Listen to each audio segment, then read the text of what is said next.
खुलुमबाय नोंथांमोनखौ बयखौ बरायबाय। दिनै 26 जानुवारि 2023 बारायजो बिस्थिबार। दिनै रिपाब्लिक डे आरो सरस्वती फुजा। फैदो दिननि खौरांफोरखौ बेखेवनोसै। गिथाव बाथाव अर खामदों।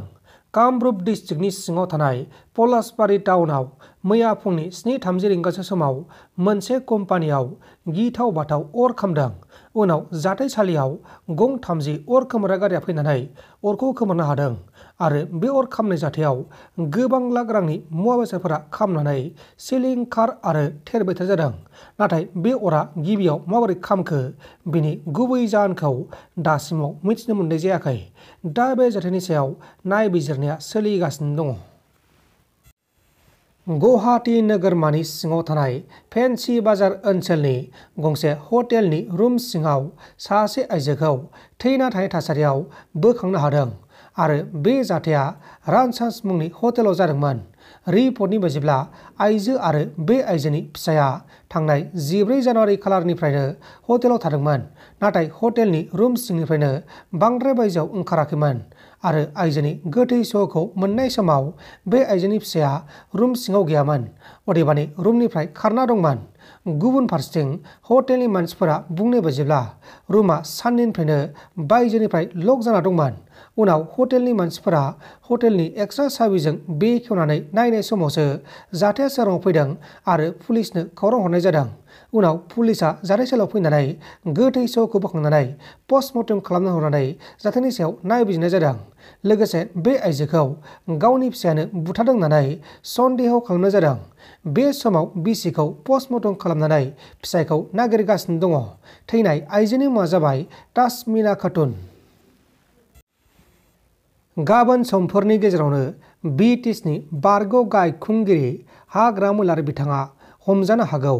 दिल्लीनि नेटकन लिमिटेड कम्पानिया ब्रिटिशनि गोजाम सोरखारनि जाखांनायनि अडिट रिपर्ट होनायनि उनाव हाग्रामा बिथाङा गाबोन समफोरनो हमजानो हागौ होननानै इउपिएल हान्जानि गोख्रों दैदेनगिरि जोंस्रां ब्रह्म एबा फैलाजे बरगयारी बिथाङा फोरमायदों।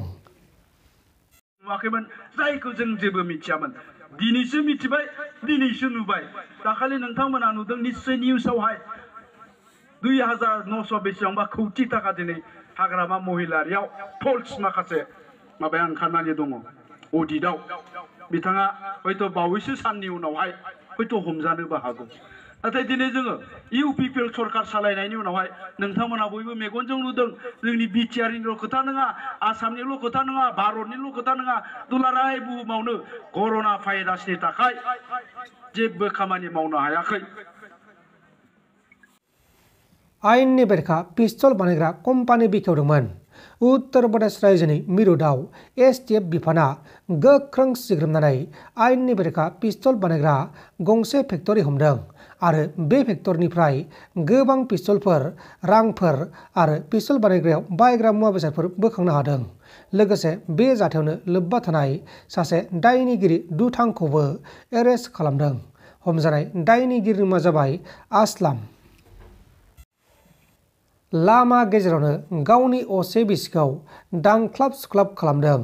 तामिलनाडु रायजोनि सिङाव थानाय भेल'राव सासे सुबुङा गावनि असे बिसिखौ लामायाव गोबौथारजों दांख्लाब सुख्लाब खालामनानै इनाय बुथारदों आरो बेफोर गासैबो जाथाया सीसीटीवी केमेरायाव रेकर्ड जाजोबदों।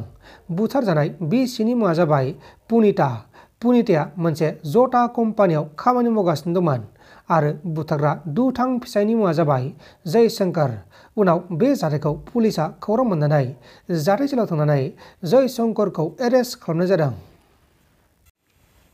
मोनसे दुखुनांथाव खौरां। गंसे नखरनि सा 7 सुबुंनि गोथै सह बोखांदों।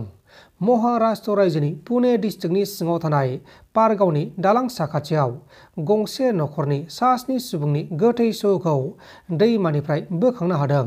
थैनाय सा 7 सुबुंनि गेजेराव 3 सुबुङा गथ'फोरमोन। नाथाय बे केसआ गावनि जिउखौ फोजोबनाय केस ना सोरबा बुथारनाय केस बेखौ दासिमाव पुलिसा रोखा खालामथ'नाय जायाखै। दा बे जाथायनि सायाव नायबिजिरनाया सोलिगासिनो दङ आरो बे जाथायखौ माखासे सुबुंफोरा सुइसाइड केस होननानै सन्देह खालामनाय जादों।